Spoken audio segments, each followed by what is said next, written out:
Hello and welcome to Tuesdays with Audra. I am so excited to be here today.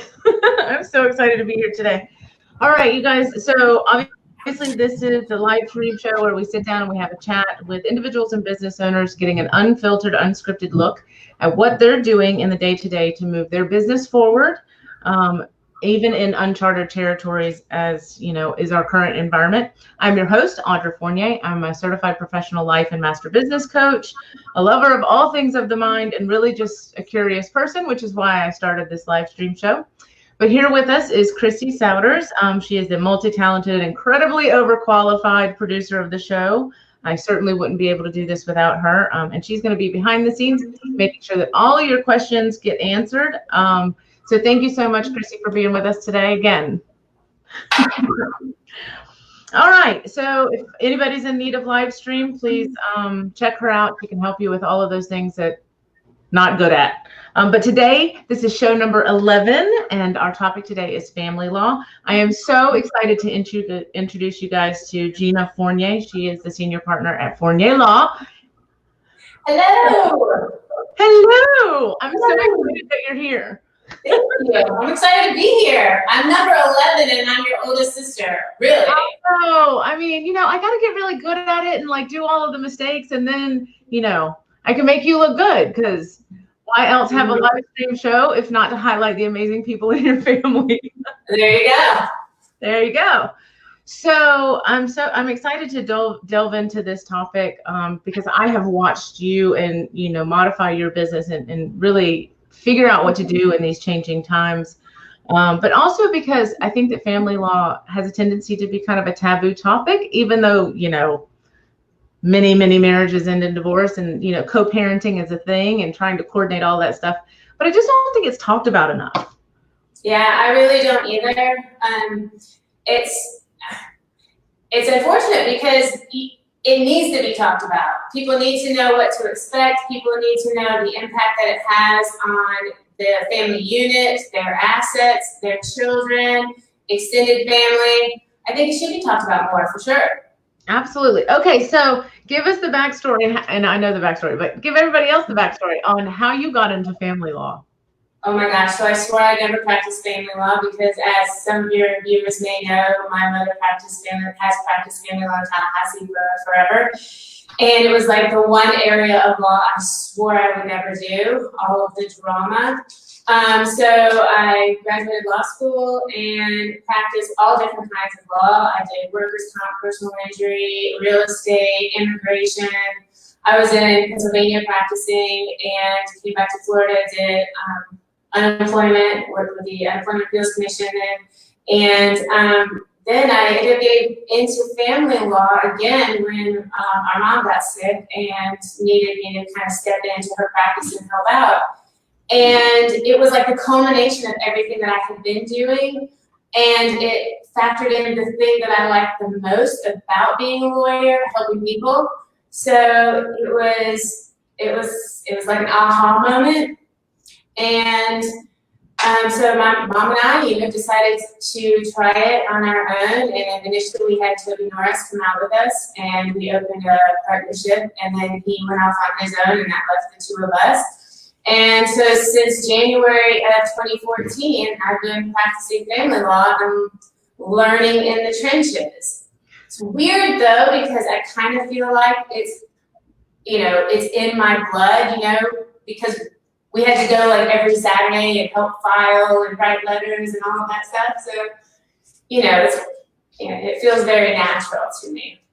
Yeah, and it is kind of the part of law that people don't want to talk about because, you know, we're uncomfortable talking about our family units and, you know, what happens behind the curtains. You know, we've kind of been told generation to generation that, you know, you don't air your dirty laundry, you don't talk about money, you don't do this, you don't do that. And so it's really the part of law that is almost taboo when it's so important.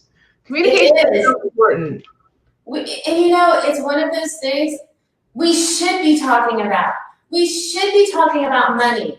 what's wrong with money? We all want to make money. We all want to, we all have to spend money. We all have to earn money. We should be talking about that. We should be talking about family law. We should be talking about, what happens if we get a divorce? Can we pre-plan so that we don't have to end up in a battle down the road? If you're married, what are your money goals? What are your objectives? What are your spend habits? We should talk about our relationship, our personal relationship with our other partner, but we don't do that, and we should. And I'm happy to discuss it anytime. You're like, that's what I do. I discuss things nobody else wants to discuss. I know one of Mom's saying, and I've heard it over and over, is, when two people decide to split and then they get angry and their feelings are hurt and it's all emotional, the saying that I've heard her say so many times is, you loved this person at one time and you loved them so much to have children with them. So finding a way to be amicable and to be the best parents that you can be, whether it's separate or together, is just the integral part of this split. And that we have to remember that the way that we treat other people, our children are watching, and we're teaching them through their, our experiences. 100%. That's what bothers me the most about what I do, is when I see adults, fighting over what is in what they want, putting their self-interest over the interest and the needs of the children. And when they misbehave or when they talk negatively about the other parent, your mom doesn't, she doesn't understand, or she's no good, or, eye roll when the mom calls, or reverse that. It could be just the same with the father. The child is made up of one half of both of those people.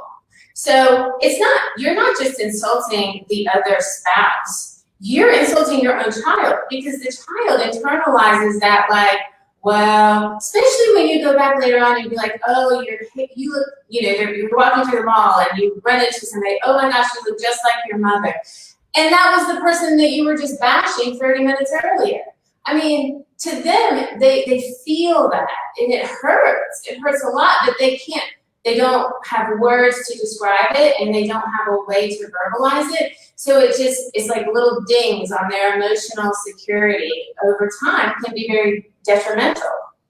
Yeah, I take that in, because I look just like my dad. I look just like our dad. Yes. So I can completely relate to that.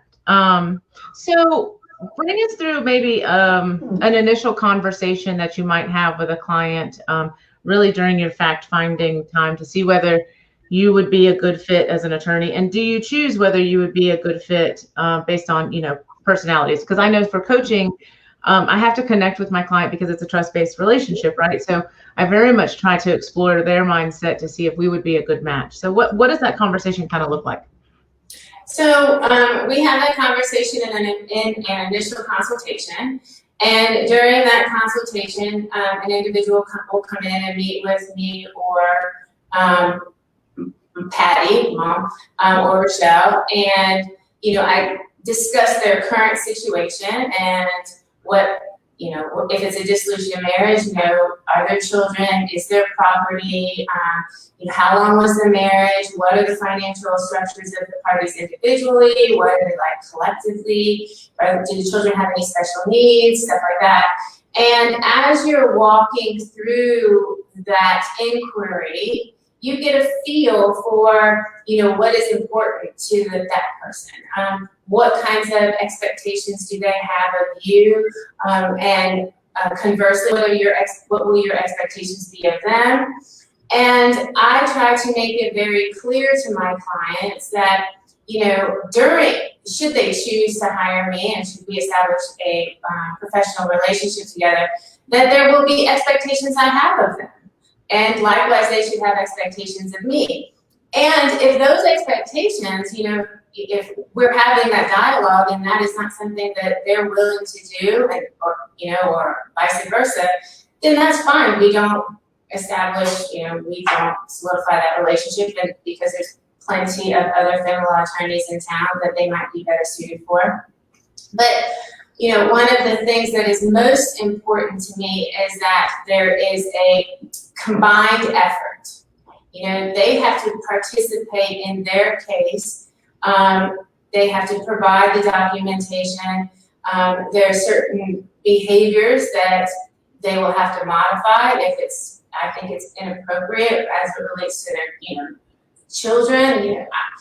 I'm a firm believer that, it's my job as an attorney and as their counselor to help them be the best person that they can be throughout the process and to the end of the process. And then go on with their life in a better position and in a better station than they are when they come to me. Absolutely. And I do know that there is quite a bit of responsibility on the side of the client, because family law is particularly document heavy.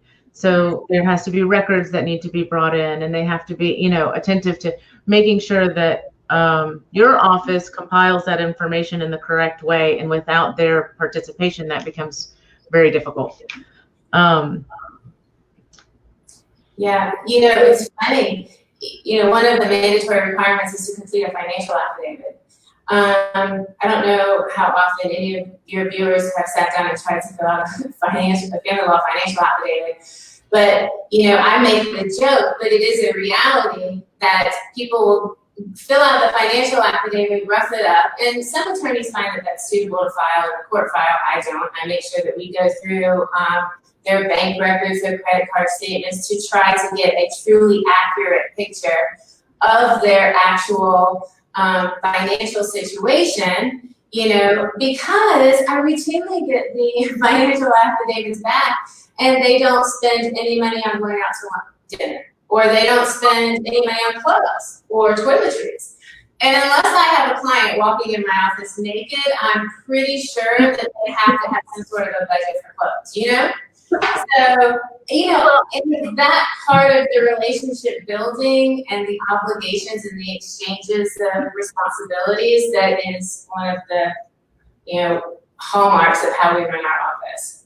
And I get the fact that some of us lie to ourselves about how much we do spend on toiletries and clothes and shoes and, going out to dinner and what have you. So. Yes, but there is a record. Some people pay for everything cash, and some people pay for a lot of cash, but there's a way to find that out.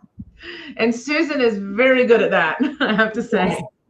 You have an incredible team in your office. I didn't really think about going into this, but how have you really built your team? Because I think that for any business owner, really building a team and understanding their strengths and really where to put them can be difficult. But as I've watched you build your business over the last few years that you and Patty have been in business together, you've really been trying to find the strengths of each of your members and play to those strengths. So how's that been like? Yeah, so I came into owning a business or being a business owner without any business experience. And so a lot of what I've done has been like through trial and error and, reaching out to people to try to get suggestions and input. But what I found was that, working with my staff, and myself included, there's some things that one person is better suited for. Something they're particularly good at, they have a knack for it, they like to do, they're more willing to spend their time doing, and others would rather do something else. So I have found that if I set up the office structure to play on the staff's strengths and play down the weaknesses, so I want the staff to do the things that they would prefer doing the majority of the time, doing that the majority of the time, and the things that they don't like to do so much, maybe not so much of the time. So while I think everybody should be cross-trained and so that there's a good understanding of what the overall objectives are, allocating staff resources in that meet the qualifications of the staff member, I think has really helped the morale and the productivity overall. Because not only do they like doing the things that they are assigned to do, but they're also more efficient at doing those things because it is their strength. Absolutely, 100%. Spinning your wheels in something that is just not your jam. Well, I mean, school, you go to school to learn the crap you don't want to know. You know, when you get out of school, you want to do the things you want to do, right? That's right. So, and I'm going to pivot, but I want to come back to you and the business. What do you love most about being a lawyer? The thing I love most about being a lawyer is helping my clients and watching them grow. It brings tears to my eyes when a client comes in the door and they're just like so downtrodden and they're crying and they feel so beat up, or physically or emotionally or mentally, just defeated. And then, over the course of time and over the course of their case, you see them, grow and change. And then, when the case is over, many times the person, looks physically different. They have their hair looks shinier, their face is brighter, they are trying something they never would have anticipated that they would try before. And watching that development, it's just the most amazing aspect of what I do. I love that. That's so close to my own heart. And the first thing I thought of when you were explaining that, I was like, it's like Obama went, the last year of his last term, and then 6 months after he gets out of office and he's like jumping off the bow of a boat into like a blue ocean. It's like that transition. Yeah. But I love that we're so connected in where our passion drives us, but we implement it in two different ways, through coaching or through helping people through a difficult situation and being their guide through that situation. So what we do now has become a thing. There are actually life coaches that devote their expertise to helping men and women during and post-divorce. So, that helps, and I've actually referred individuals to you many times because sometimes, as the counselor, as the attorney, I have to be a little bit of the bad guy, or, I need to be more of the good guy. And having somebody stand up with the client and helping them on a completely different level that I can offer is critical. And so you've been able to do that in some cases for me, which is great. Absolutely. And being able to provide them a safe zone to communicate out their frustration while freeing up your time to do the professional side of things for their cases has proved to be a really good partnership on occasion. Yeah, absolutely. Yeah. So because I pivoted there. So back to your business. So over the last 4 months, a lot of things have changed and for how you practice with the court systems, and even that personal interaction that you're used to having one-on-one with your client in a face-to-face kind of situation. So talk to us about the things that have changed in your industry or for your business in particular. Okay, well, let me just say hallelujah on many levels, because I have had cases all over the state of Florida, and pre-COVID, just appearing telephonically for a hearing was, in certain counties and circuits, was like taboo and flat out refused, no matter how long or short the hearing was.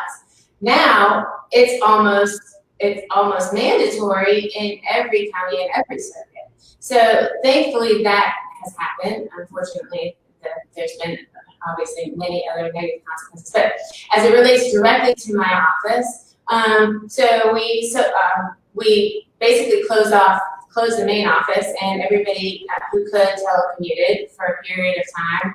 And then we moved into like a rotational schedule to keep the number of people in the office at a lower number, so that we allocated bathrooms and removed items that in the kitchen and stuff that everybody would have touch. Communal stuff. Huh? Communal stuff. Yeah, exactly. And then, but now that we're back in a fairly normal setting, we do have masks that require masks when people come in. But we have set up one of our conference rooms, which is what I'm sitting in right now, is what we refer to as the Zoom room.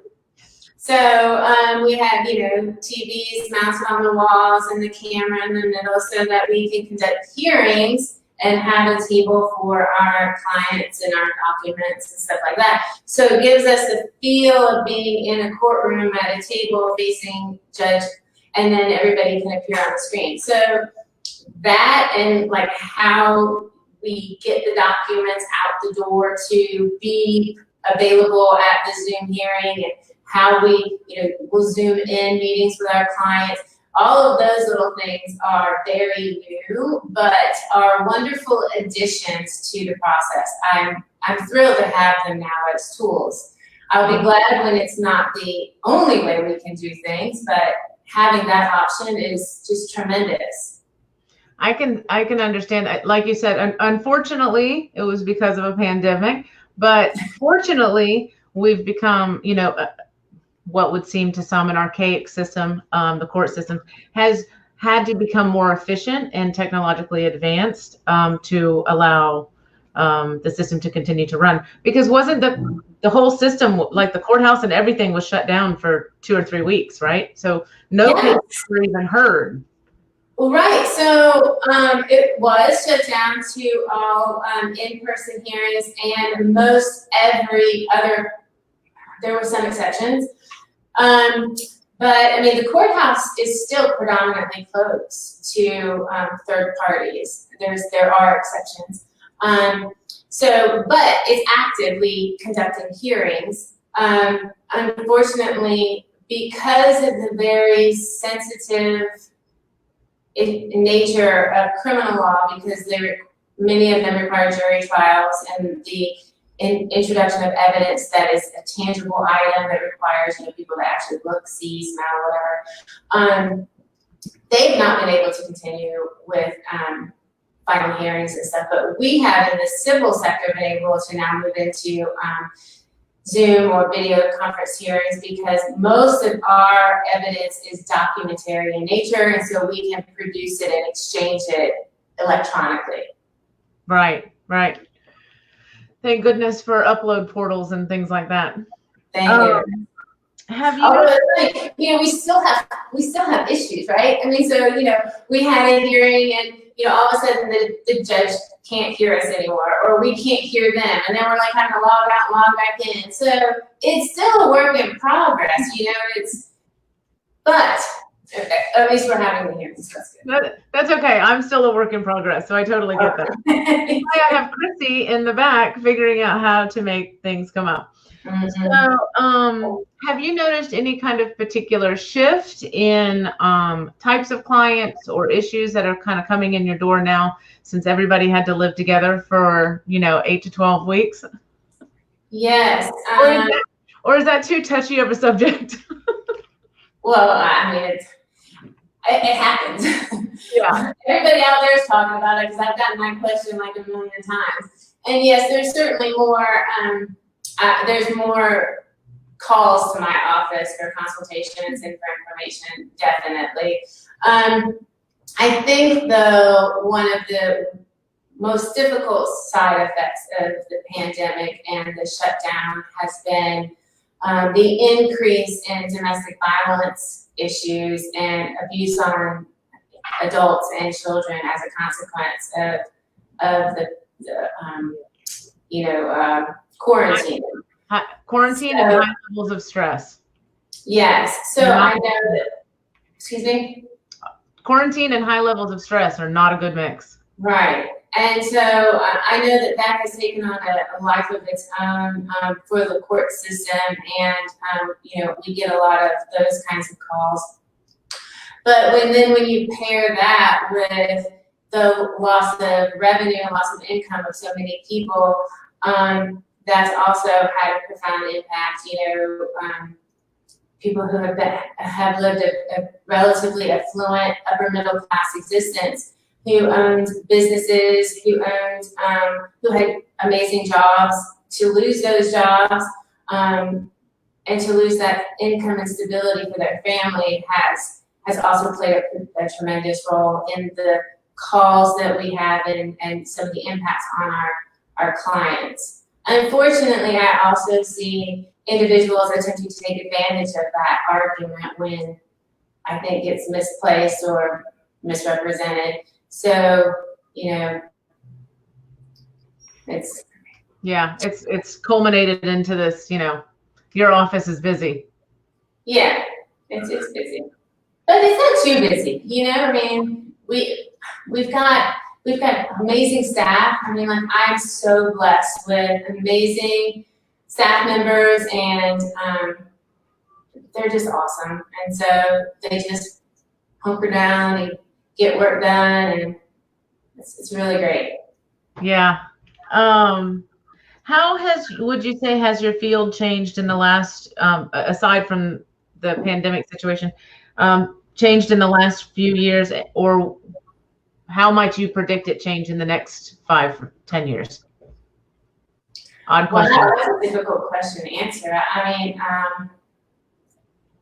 I don't really know. I mean, other than the technological changes, I haven't really seen a dramatic shift in the practice of family law since I opened our doors since we opened our doors in 2014. However, I mean, just because of my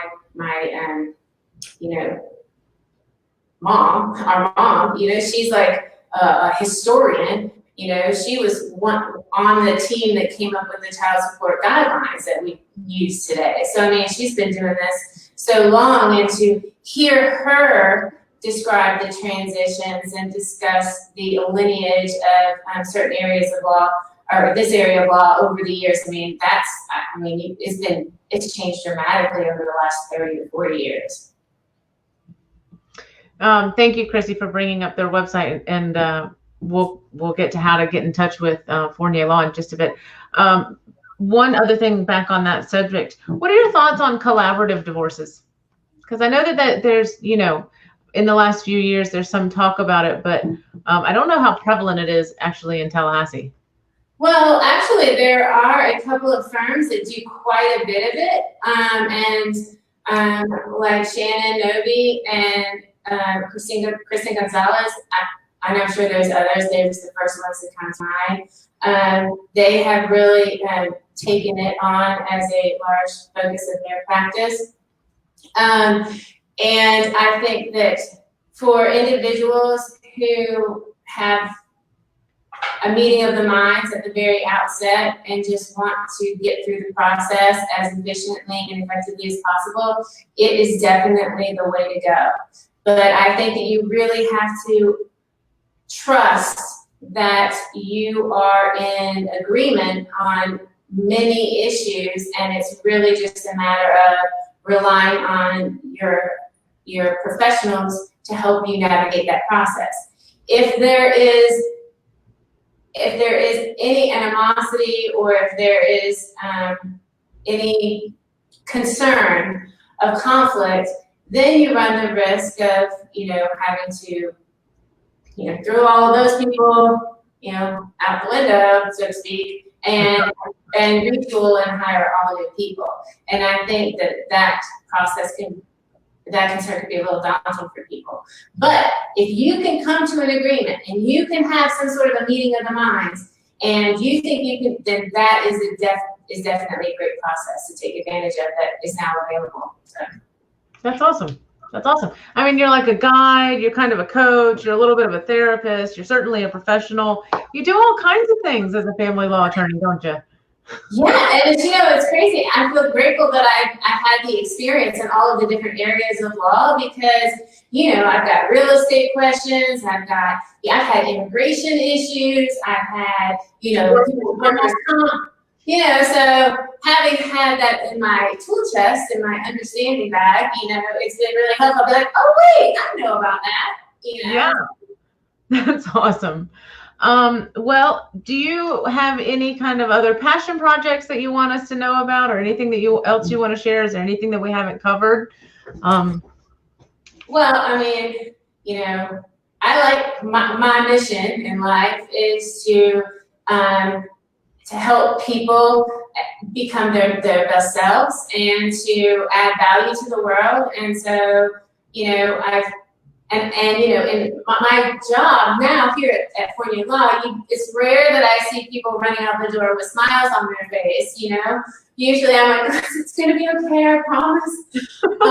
So I did actually start a new project. It's called 𝐤𝐴𝐳 Tallahassee, where men and women, adults can go and dance and get their cardio and have fun, and then I can actually watch them walk out of the studio with a smile on their face. So yeah, that's another project I have, and I have another one in the works that's more comparable to my family law practice. But all of it is geared towards helping people. I really just want to add value to the world and, you know, make people's lives better one way or the other. So. I love it.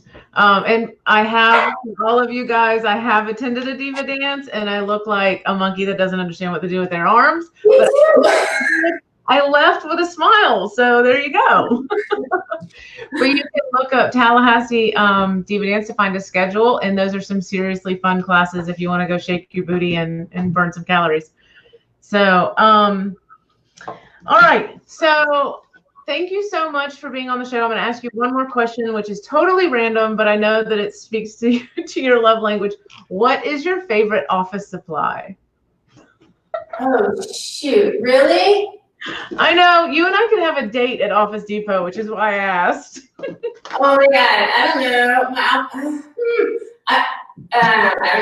know. I like sticky notes, and I like colored pens. Okay, that's probably my favorite. I love colored pens. I write with different colored pens. And now my new favorite, because you turned me on to them, are the ones with the erasers. So that would be my favorite. Okay. She always has felt tip colored pens in every color of the rainbow sitting on her desk. I'm too ADD. I can't figure out which color I like today. Well, sometimes it's challenging. Well, thank you so much for coming on the show. And Christy, if you'll bring up the website again, Gena, can you kind of tell us where best to find you and how to get in touch? Right, so you can find us on FournierLaw.com. We also have, we're on Twitter, we're on Instagram. Yeah, that's our fancy website there.